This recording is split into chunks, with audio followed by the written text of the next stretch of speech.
Hey guys, what's up, it's iFlynn here, and today we're going to be learning everything we need to know about Zephyr and Zephyr Prime in Warframe.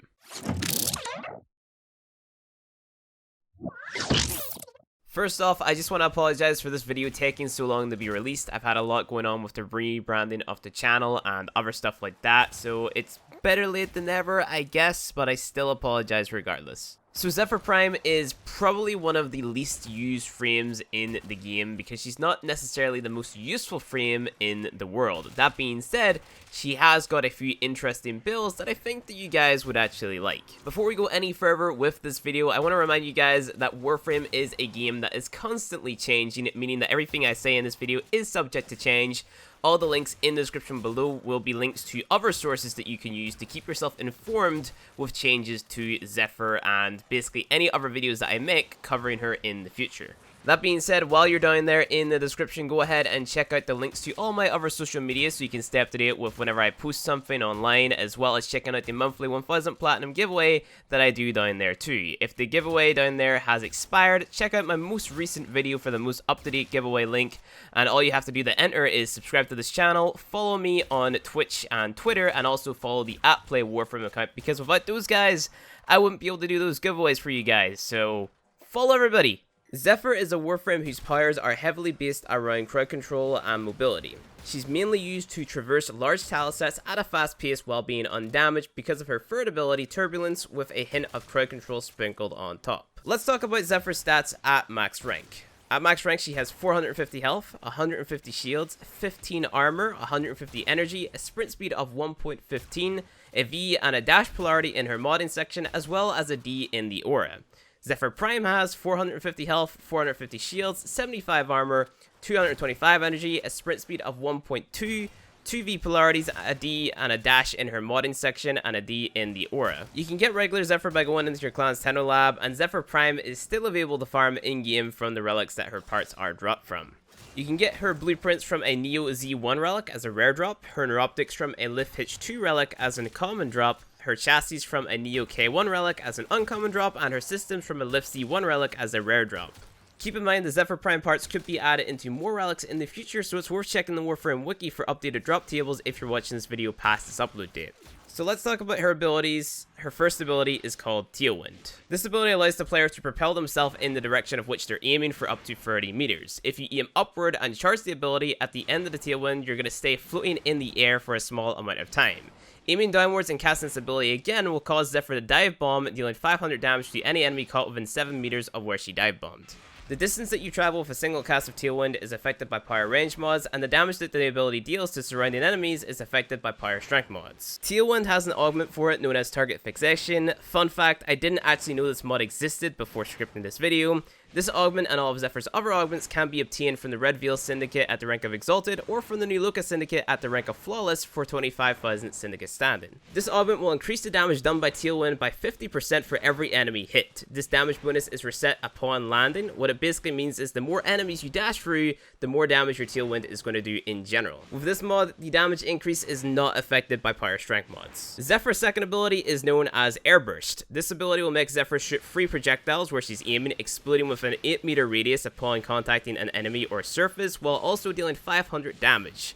Enemies not killed by the projectile will be knocked over and ragdolled. The amount of damage that this ability deals is affected by power strength mods, and the range of the small explosion is affected by power range mods. Zephyr's third ability is known as Turbulence. This ability allows Zephyr to cast a shield of wind around herself that deflects enemy bullets and projectiles. The shield has a range of 6 meters and lasts for 20 seconds. The amount of time that the ability lasts for is affected by power duration mods, and the range of the ability is affected by power range mods. Turbulence has an augment for it known as Jetstream that increases Zephyr and her allies' movement speed and projectile travel speed. Both weapon projectile speed and movement speed bonuses are affected by power strength mods. Zephyr's ultimate ability is called Tornado. This ability allows Zephyr to summon 4 tornadoes that cover a distance of 25 meters, dealing 120 damage per tick, lasting for 20 seconds. Players can shoot these tornadoes to distribute 100% of their total damage, including critical hits and status effects from their weapons and abilities to all enemies trapped within tornadoes. Tornado has an augment for it known as Funnel Clouds, which creates an additional 8 tornadoes. However, the tornadoes are 50% of their original size and won't pick up enemies. Alright, so today I'm going to be showing you guys 2 builds for Zephyr. They have a little bit of variation between them both, so it's up to you kind of to decide what you want to run on either build. I just kind of went for what worked for me and what I thought was the best for my capture runs and other stuff, because that's mainly what I use Zephyr in, just very short missions to, get done what I need to get done. I don't use her in high level play very often, and I don't use her to crowd control a lot of enemies very often, because there are other frames out there that do that better. But Zephyr does definitely have her strengths, right? She's not the best frame, but she's also not the worst frame in the game, in my opinion. So I should also note that her passive just means that she can stay airborne for a little bit longer. She floats whenever she's falling down, which is pretty cool. So the two builds that I'm going to be showing you guys is the Jetstream build, so that makes use of her augment for turbulence, which speeds up the projectile speed and movement speed of Zephyr and any allies within range, which is pretty awesome. I use this build to basically just speedrun missions, right? So what you throw on is kind of down to you.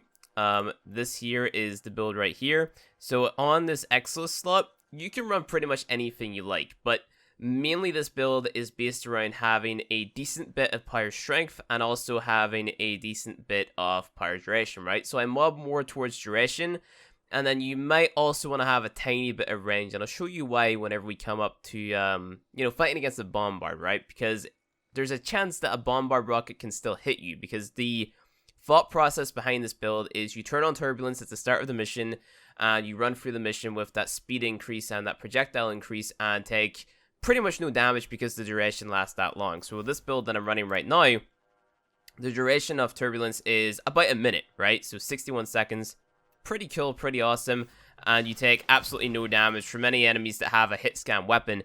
But because you're not modding for a lot of range, if something like a projectile comes your way, like a bombard rocket, there's still a chance that it can hit you, like it can be reflected up the way, and because your shield is very small, because you don't have a lot of range, you can still essentially die, which isn't so good. So this is a very good defensive ability, but it really depends what type of content that you're using it in will determine how you build for it, right? So we have Constitution, Augur Message, Prime Continuity, and Narrowminded on here for the power duration. And Narrowminded gives us a massive hit to your power range, but like I said, versus hit scan enemies, that doesn't matter too much. If you're playing against enemies that are using projectiles or you're dying to those enemies, you might want to throw on Cunning Drift here. But because the content that I use Zephyr in is relatively low level, I like to actually just run an Exilus mob, which will increase my speed. So you could use Rush, or you could use something like Ice Spring or Lightning Dash or whatever to make it so your momentum in midair is a lot better, right? So we have Jetstream on here for our augment, Streamline on here for our ability efficiency, Intensify the buff up the effect of our Jetstream augment, and then Cruise Projection on here to strip away armor. You can run Energy Siphon if you like. It's really down to you. It depends what type of content you're playing whenever it comes to your aura and stuff like that. But other than that, that is pretty much this build. So if we were to go ahead and spawn in one heavy gunner, and then we also spawn in one bombard, you'll see the effect of our what's it called. So we're actually gonna, our invincibility is turned off, and I need to unpause the AI. So let's go ahead and spawn them in. Get my energy. If I press my free, you'll notice that the bombard deals absolutely no damage to me, but there's a chance for whenever the guy shoots at me with his rocket, it still hits me, right? Because the range of your turbulence is so small, there's a chance it can get reflected directly back into you, which isn't a good thing. But hit scan enemies, they can deal pretty much nothing to you. So if you are having trouble with those projectile-based enemies, what I recommend doing is swapping out the Lightning Dash on your Exilus slot for Cunning Drift, sorry. And then that's pretty much it. So the second build, this is probably my favorite build. It's kind of a more interesting one in my opinion. What we're going to be doing is we're going to be casting our fourth ability, our tornado ability, and that's going to spawn in 12 little tornadoes, right? And with these tornadoes, like I mentioned previously, you can actually change the status effect off them by shooting at it with, a secondary weapon, primary weapon, melee weapon, whatever. So as long as you deal damage to those tornadoes, a lot of damage is going to be dealt to any enemies caught within the tornadoes, and the damage type of the tornadoes is also going to change, right? So if we were to take a look at my pox here, I've modded my pox so the most, predominant element is corrosive damage, so we're going to throw the pucks at the enemies here while our tornadoes are active and on top of them. That's going to change the damage types of the tornadoes to corrosive, and that's going to strip away their armor because it has a pretty decent status chance, right? So with the pucks, you have a 100% status chance.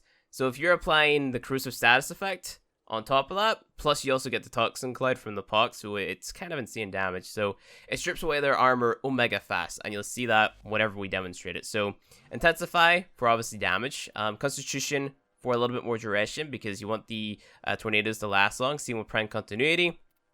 Stretch on here because you want them to have a little bit of range. Now you can increase the range of the tornadoes with your second ability by shooting at them. So if I go ahead and demonstrate that, go ahead, press 4, use your second ability to shoot at them. Once they get energy, it makes them a little bit taller. So I'm not exactly sure if that makes them deal more damage, but it increases the range. So you're going to be dealing more damage either way because, of course, you have more range and stuff like that. So more enemies you're getting caught in, which is awesome, but you don't necessarily have to do that, right? So yeah, so where was I? Prime continuity, constitution for duration, final clouds the augment, streamline for casting, stretch for range, prime flow for your energy max, intensify combined with power drift for your damage, and vitality for health, cruise projection, / energy siphon, whatever you want, okay? And the arcanes doesn't really matter too much. If you're running this build, I would recommend using arcane consequence, but if you're running this build, I recommend sticking with arcane guardian, so you're a little bit more tanky. You can still use your third ability with this build, so you can still soak up all of that damage and you have a decent duration on it. So this is a more well-rounded build. Also, your tailwind is also pretty good too, so you get a decent range from it. So she's more of a speedrun frame. This is just the build that I would use versus higher level enemies. So we're gonna spawn in a group of super high level corrupted heavy gunners, make them pause so I can show you the effect. And we're going to be using the pucks to apply those status effects. Now keep in mind, the pucks leave a little toxin cloud after they burst, so it's also going to deal more damage too. So if we go ahead, press R4, shoot. Now wherever you aim in and shoot is going to be where your tornadoes go. So if you're shooting at a certain group of enemies, your tornadoes are going to go to where you shot last. So yeah, now you can see that those heavy gunners just straight up died. They have absolutely no armor. You can speed up the killing process by jumping in and meleeing them or shooting a little bit more, but in a few shots and just one cast of the ability, those guys died omega fast. So you can see that my tornadoes, if I were to shoot over here, they would end up making their way towards the enemies here as well. So yeah, pretty awesome. I'm just going to go ahead and recast, throw my pucks in there, and you can see that because I have the toxin clouds and also the damage from the tornadoes, you're doing a load of damage with Zephyr. So it's just a different way to play her. A lot of people say that Zephyr is probably one of the most underwhelming frames in the game, and I can agree, but she definitely has her uses, and she's more useful than other frames that, for example, aren't exactly as useful in terms of crowd control, damage dealing, mobility, etc, etc. It's just a different way to play a Warframe. Her builds are quite diverse and different, so it's whatever. So you can kind of make up your own thoughts and opinions on Zephyr, but other than that, that is pretty much how I play her, and I feel like that is everything you need to know. I left out the build requirements in this video because I didn't feel like people necessarily needed those, because if you're going to go get the frame, you're going to find out what the build requirements are anyway, because you're going to have the parts in your foundry, and you either do have the resources or you don't have the resources. So it's kind of down to you as a player to go ahead and source those and stuff like that. But anyway, guys, thank you for watching the return of the Everything You Need to Know About series. It's been awesome making this video. I forget how much I enjoy making these videos. If you enjoyed it, go ahead and leave a like. Subscribe for more Warframe content. Make sure to hit that little bell icon so you can get notified as to when I go live. Thank you guys for watching, and I'll see you guys in the next video.